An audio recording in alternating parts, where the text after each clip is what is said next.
Hi! Nakaligo na si Coco. Ito, torture na natin siya. Joke lang. Ayaw niya kasi na nililinisan yung tenga niya. Pero nakaligo rin. Bango-bango na. Bango-bango na. Yan, test na natin. Ito nga pala yung sinasabi kong parang ang linis ng ng ngipin or dental finger wipes. Basa siya. Ayan o. Basa yan sa loob. So, pwede mo itong panglinis ng ngipin nila. Ayan siya. Basa siya. Wait, Coco, stop! Yan, you can get one. Yan, pakasok mo lang siya dyan para maglinis mo ng ngipin nila. Yan, gaganon-ganon mo lang siya.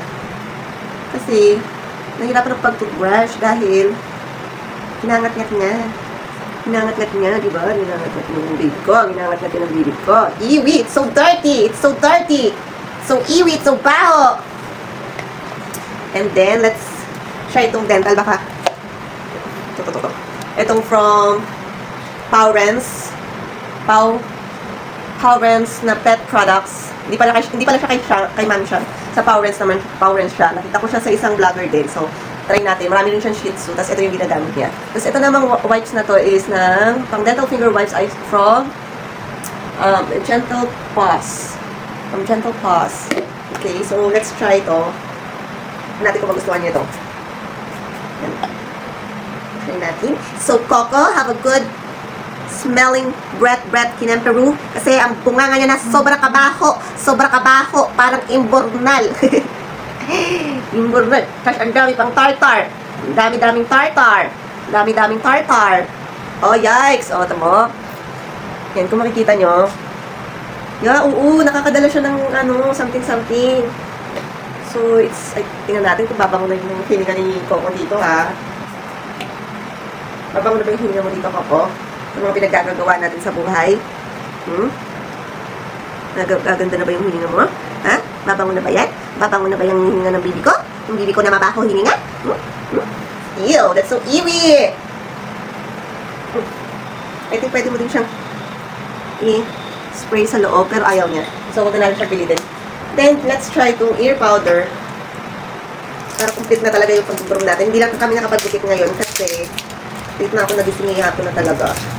Tapos ko na rin siya napaliguan. Kasi medyo matagal na hindi naliligo. Yeah. Are you ready, Coco? Ear powder. Let's see your ears po. Para... Oh, Poopy. Hello, Poopy up. Massage mo siya dyan. And then, later, we will go into make bunot-bunot. Okay, Coco, don't bite mommy, ha? Actually, first time ko itong gagawin. So, bear with me.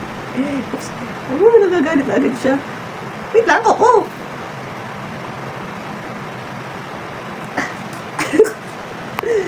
It's okay. Oh my God, Poopy, don't touch that! Parang kailangan ko hawakan si Coco ng mabuti.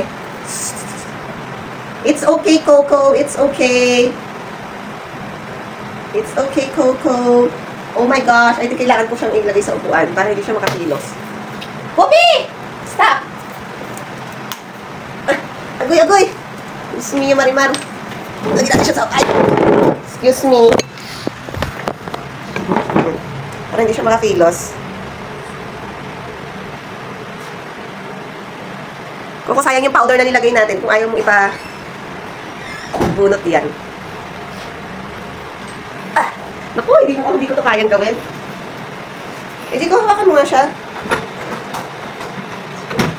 Naaawa kasi ako.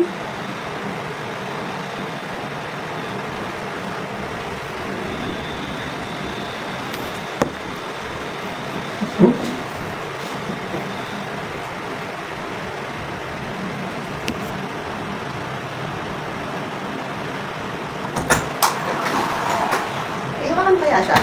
Kasi pagulog ako siya ng balahib sa tenga. Hawakan mo lang siya. Ano yung pagka ka? I'm sorry ko. Kailangan natin kapulot yun. Either si kuyang mag-groom yung gagawa sa'yo o si mami. Anong gusto mo? Si mami o yung mag-groom?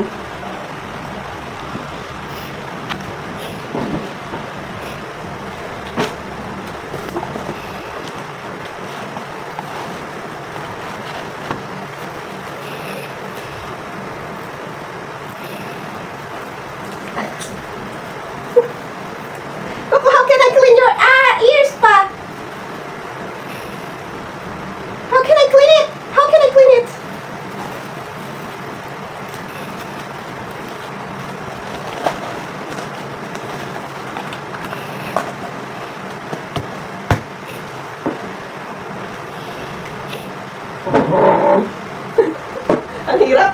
Ang hirap naman ng kulit-kulit. Mukhang hindi tayo successful dito. Kasi baka si Coco ayaw magpabunot. So, it's a no-no for me. It's for groomer na lang. Yung tenga. Okay, bye-bye!